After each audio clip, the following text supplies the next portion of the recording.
ಬೀದಿ ಹೆಣವಾಗಿ ಬಿದ್ದಿದೆ ಉಗ್ರರ ಶವಗಳು. ಉಗ್ರರ ಶವಗಳನ್ನ ಸಾಗಿಸ್ತಾ ಇರುವಂತ ದೃಶ್ಯ ಸೆರೆಯಾಗಿದೆ. ಪಿಒಕೆಯ ಮುಜಾಫರಾಬಾದ್ನಲ್ಲಿ ಶವ ಸಾಗಾಟ ನಡೀತಾ ಇದೆ ಈಗ. ಆಪರೇಷನ್ ಸಿಂಧೂರಕ್ಕಿದು ಮಹತ್ವದ ಸಾಕ್ಷಿ. ಉಗ್ರರ ಹೆಣಗಳು ನಾಗರಿಕರಲ್ಲ, ಬೀದಿ ಹೆಣವಾಗಿ ಬಿದ್ದಿದೆ. ಇದರ ಸಾಗಾಟ ಮಾಡ್ತಾ ಇದ್ದಾರೆ. ಆ ದೃಶ್ಯಗಳು ಸರಿಯಾಗಿದೆ, ನಾವು ತೋರಿಸ್ತೀವಿ. ಉಗ್ರರ ಶವಗಳನ್ನ ಸಾಗಿಸ್ತಾ ಇದ್ದಾರೆ ಮುಜಾಫರಾಬಾದ್ನಲ್ಲಿ. ಗಮನಿಸ್ತಾ ಇದ್ದೀರಲ್ಲ, ಇದೇ ದೃಶ್ಯ. ಬೀದಿ ಹೆಣವಾಗಿ ಬಿದ್ದಿರುವಂತ ಉಗ್ರ ಶವಗಳನ್ನ ಸಾಗಿಸ್ತಾ ಇದ್ದಾರೆ. ಸರಿಯಾದಂತ ತಿರುಗೇಟನೆ ಕೊಟ್ಟಿದೆ ಭಾರತ. ಸಾಕ್ಷ್ಯ ನೋಡಿ, ನಿಮ್ಮ ಕಣ್ಣು ಮುಂದೆನೇ ಇದೆ. ಪಿಒಕೆಯ ಮುಜಾಫರಾಬಾದ್ನಲ್ಲಿ ಶವ ಸಾಗಾಟ ಮಾಡ್ತಾ ಇರುವಂತಹ ದೃಶ್ಯ. ಆಂಬುಲೆನ್ಸ್ ನಲ್ಲಿ ಹಾಕೊಂಡು ಸಾಗಿಸ್ತಾ ಇದ್ದಾರೆ ನೋಡಿ. 9 ಕಡೆಗಳಲ್ಲಿ 9 ಟಾರ್ಗೆಟ್ಗಳು, 21 ಕ್ಯಾಂಪ್ಗಳಲ್ಲಿ ಆಗಿರುವಂತಹ ದಾಳಿ ಇದು. ಗಮನಿಸ್ತಾ ಇದ್ದೀರಲ್ಲ. ಅಭಿ, ಸೈಡ್ ತಗೊಳ್ಳೋದು ಬೆಟರಾ ಅಥವಾ ಅಪಾರ್ಟ್ಮೆಂಟ್ ತಗೊಳ್ಳೋದು ಬೆಟರಾ? ಚಿಂತೆ ಯಾಕೆ? ಒಬ್ಬ ರಿಯಲ್ ಎಸ್ಟೇಟ್ ಎಕ್ಸ್ಪರ್ಟ್ ಜೊತೆ ಮಾತಾಡು. ಹೌದಾ? ಹೇಗೆ? Boss Vala B the boss. ಉಗ್ರ ಶವಗಳನ್ನ ಸಾಗಿಸ್ತಾ ಇರುವಂತಹ ದೃಶ್ಯ ಮುಜಾಫರಾಬಾದ್. ಎಕ್ಸ್ಕ್ಲೂಸಿವ್ ವಿಜುವಲ್ ಅನ್ನ ಗಮನಿಸ್ತಾ ಇದ್ದೀರಿ ನೀವು. ನಿನ್ನೆಯ ದಾಳಿಗೆ ಆ ಪ್ರದೇಶಗಳು ಸ್ಮಶಾನದ ರೀತಿಯಾಗಿ ಆಗೋಗಿದೆ. ಹೊಳಿತಾ ಇದ್ದಂತ ಕಟ್ಟಡಗಳು ನಾಮಾವಶೇಷ ಆಗೋಗಿತ್ತು. ಈಗ ಉಗ್ರ ಶವಗಳನ್ನ ಕೆದಕಿ ತೆಗಿತಾ ಇದ್ದಾರೆ, ಅಲ್ಲಿಂದ ಸಾಗಿಸ್ತಾ ಇದ್ದಾರೆ. ಮುಜಾಫರಾಬಾದ್ನ ದೃಶ್ಯ ಇದು. ಈಗ ಈ ಕ್ಷಣಕ್ಕೆ ಅಲ್ಲೇನಾಗ್ತಾ ಇದೆ ಅನ್ನೋದನ್ನ ತೋರಿಸ್ತಾ ಇದ್ದೀವಿ. ಟಿವಿ9 ಸ್ಕ್ರೀನ್ ನಲ್ಲಿ ಗಮನಿಸ್ತಾ ಇದ್ದೀರಿ ನೀವು. ಸಾಗಿಸ್ತಾ ಇರೋದು ಉಗ್ರ ಶವಗಳನ್ನ. ಪಾಕಿಸ್ತಾನ ಏನ್ ಬೇಕಾದ್ರೂ ಹೇಳ್ಬೋದು, ಏನ್ ಬೇಕಿದ್ರೂ ಕ್ಲೈಮ್ ಮಾಡಬಹುದು. ಬಟ್ ಇರುವಂತ ವಾಸ್ತವ ನೋಡಿ, ಬೀದಿ ಹೆಣವಾಗಿರುವಂತ ಉಗ್ರ ಶವಗಳನ್ನ ಸಾಗಿಸ್ತಾ ಇರೋದು. ಆಂಬುಲೆನ್ಸ್ ನಲ್ಲಿ ಹಾಕೊಂಡು ಹೋಗ್ತಾ ಇದ್ದಾರೆ. ಕುಟುಂಬಕ್ಕೆ ಕುಟುಂಬವೇ ನಾಶವಾಗಿ ಹೋಗಿರೋದಿದೆ, ಉಗ್ರ ಕುಟುಂಬಗಳು. ಅಂಡ್ ನೆನಪಿರ್ಲಿ, ಉಗ್ರ ಕುಟುಂಬ ಅಂತ ಹೇಳಿದ್ರೆ ಅವರ ಮನಸ್ಥಿತಿನೂ ಕೂಡ ಹಾಗೆ ಇರುತ್ತೆ. ಅದೇ ರೀತಿಯಾಗಿ ಅವರು ಬೆಳೆದಿರ್ತಾರೆ. ಅಂತಹ ಎಷ್ಟೋ ಉದಾಹರಣೆಗಳಿದೆ. ತಲೆಮಾರುಗಳೇ ಉಗ್ರ ಚಟುವಟಿಕೆಗಳಲ್ಲಿ ತೊಡಗಿಸಿಕೊಂಡಂತವರು. ಅಂಥದ್ರಲ್ಲಿ ಒಂದೇ ಕುಟುಂಬದ 14 ಜನ ಹೆಣವಾಗಿದ್ದಾರೆ. ಎಸ್, ಇದು ನಾವು ಆ ದೃಶ್ಯಾವಳಿಗಳನ್ನು ನಾವು ತೋರಿಸ್ತಾ ಇದ್ವಿ. ಇದೆಲ್ಲದರ ಜೊತೆಗೆ ಒಂದು ಸಂಗತಿಯನ್ನು ಹೇಳಲೇಬೇಕು ಚೈತ್ರ. ಏನು ಅಂತಂದರೆ, ನಾವು ಬೇರೆ ಬೇರೆ ಕಡೆಗೆ ಆಗ್ತಿರುವಂಥ ಪ್ರತಿಭಟನೆಯನ್ನು ನಾವು ಹೇಳಿದ್ವಿ. ಜೊತೆಗೆ ಈ ಮುಜಫರಾಬಾದ್ ಮತ್ತು ಪಾಕ್ ಆಕ್ಯುಪೈಡ್ ಕಾಶ್ಮೀರ ಅಂದರೆ ಈ ಮುಜಫರಾಬಾದ್ನ ಸುತ್ತಮುತ್ತ ಭಾಗಗಳಲ್ಲಿ ಆಗುವಂಥ ಪ್ರತಿಭಟನೆ ಇದೆಯಲ್ಲ, that is also very important. Sir, ಹಿಂದೆ ಆಗಿರುವಂಥ ಪ್ರತಿಭಟನೆ ಇದೆಯಲ್ಲ, ಅಲ್ಲಿನ ಪ್ರತಿಭಟನೆ ಏನು ಅಂತಂದರೆ, ನಿಮ್ಮ ಸಹವಾಸವೇ ಸಾಕು, ನಮ್ಮನ್ನು ಭಾರತಕ್ಕೆ ಸೇರಿಸ್ಬಿಡಿ ಅಂತ. ಸಾಕಿ, ನೀವು ನಮ್ಮನ್ನು ಉದ್ಧಾರ ಮಾಡಲ್ಲ ಅಂತ ಗೊತ್ತಾಗಿದೆ ನಮಗೆ. ಹೀಗಾಗಿ ಏನು ಅಂದರೆ, ನಮ್ಮನ್ನು ಭಾರತಕ್ಕೆ ಸೇರಿಸ್ಬಿಡಿ, ನಿಮ್ಮ ಸಹವಾಸವೇ ಸಾಕು ಅಂತ. ಬಹುಶಃ ಏನು ಅಂದರೆ, ಇದು ಈ ಬೇರೆ ಬೇರೆ ಪ್ರಾಂತ್ಯಗಳಲ್ಲಿ ಇದು ಎದ್ದಿರುವಂಥ ಧ್ವನಿ ಇದೆಯಲ್ಲ, ಈ ಧ್ವನಿನೇ ನಾಳೆ ಬಲವಾಗಿ ಪಾಕಿಸ್ತಾನ ಒಂದು ಸಣ್ಣ ಪ್ರದೇಶಕ್ಕೆ ಮಾತ್ರ ಸೀಮಿತವಾಗಿ ದುರ್ಬಲ ಆಗುವಂಥ ಸಾಧ್ಯತೆಗಳಿದೆ ಅಂತ ಭಾರತ ಕೂಡ ಅದನ್ನು ಬಯಸ್ತಾ ಇದೆ ಅಂತ. ಏನಂತೀರಿ sir? The main 4 provinces will get shifted. POJK may come to India. ಅಲ್ಲಿ ತನಕ ದೇ ಹ್ಯಾವ್ ಇದು ಮಾಡ್ತಾ ಇದ್ದಾರೆ. ಬಲೂಚಿಸ್ತಾನು ನಾವೇ ಒಂದು ಪ್ರತ್ಯೇಕ ರಾಷ್ಟ್ರ ಮಾಡ್ಕೊಂಡ್ಬಿಡ್ತೀವಿ ಅಂತ ಅವರು ಕೂತಿದ್ದಾರೆ.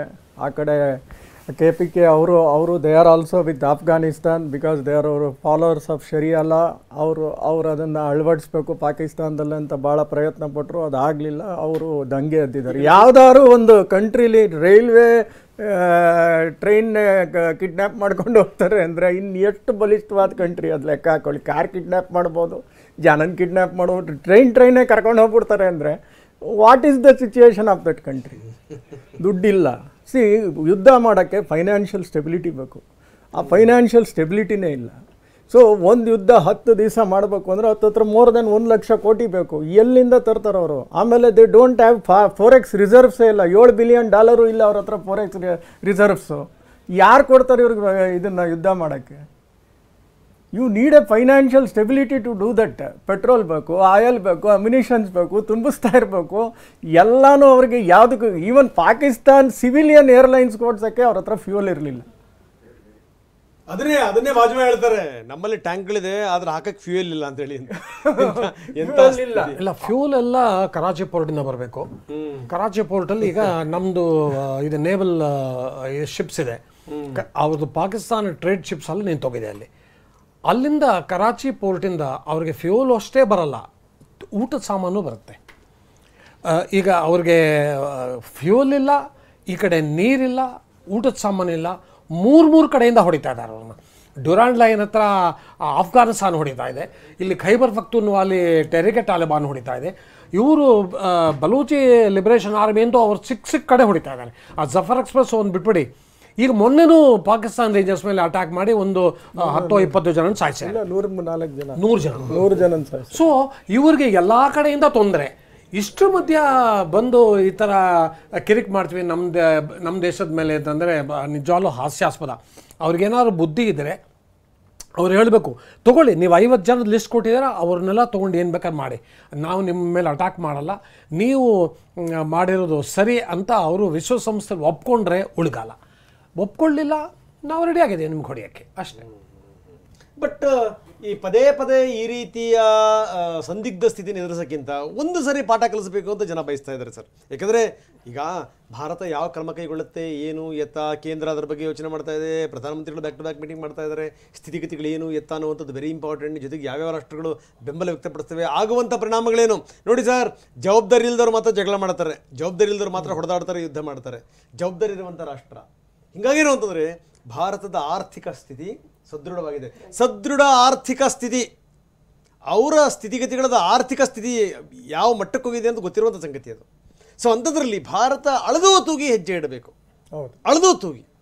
ಸೊ ಹಾಗಾದರೆ ಏನು ಮಾಡಬಹುದು ಅಂತ ಅಲ್ಲ, ಡಿಪ್ಲೊಮ್ಯಾಟಿಕಲಿ ನೀವು ನೋಡಿರ್ಬೋದು, we have convinced everybody, even Jaishankar. ನಾವು ಯುದ್ಧ ಮಾಡ್ತಿರೋದು ನಮ್ಮ ಸ್ವಬಲದಿಂದ. ಹೊತ್ತು ಅಮೆರಿಕ ನಮಗೆ ಸಪೋರ್ಟ್ ಮಾಡ್ತಾನೆ, ರಷ್ಯಾ ನಮಗೆ ಸಪೋರ್ಟ್ ಮಾಡ್ತಾನೆ, ನಾವು ಹೇಳ್ತಾ ಇಲ್ಲ. Jaishankar is very clear, we want partners not preachers. If you are interested, be a partner or don't be a preacher. ಯಾರನ್ನೂ ನಂಬಕ್ಕಿಲ್ಲ.